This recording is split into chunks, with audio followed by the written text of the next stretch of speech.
రెండు తెలుగు రాష్ట్రాలలో గత 2019 నుండి 24 దాకా పదవిలో ఉన్నటువంటి అక్కడ టీఆర్ఎస్ అలియాస్ బీఆర్ఎస్, ఇక్కడ వైఎస్ఆర్ కాంగ్రెస్ పార్టీ ఇద్దరికి సంబంధించినటువంటి ఇద్దరు నాయకులు నెంబర్ 2లు యాజ్ ఫర్ పబ్లిక్.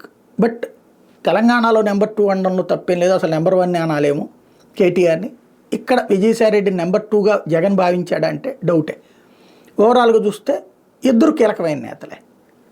ఇక్కడ విజయసాయిరెడ్డి, అక్కడ మన కేటీఆర్, ఈ ఇద్దరు ఒకే రోజు విచారణకి హాజరు. తెలంగాణ ప్రభుత్వం పెట్టిన కేసు కారణంగా ఏసీబీ విచారణకి వాళ్ళ కేటీఆర్ అటెండ్ అయ్యేదో 35 ప్రశ్నలు. ఎన్ని ప్రశ్నలు కూడా ముందే చెప్పేస్తున్నారు పోలీసులు.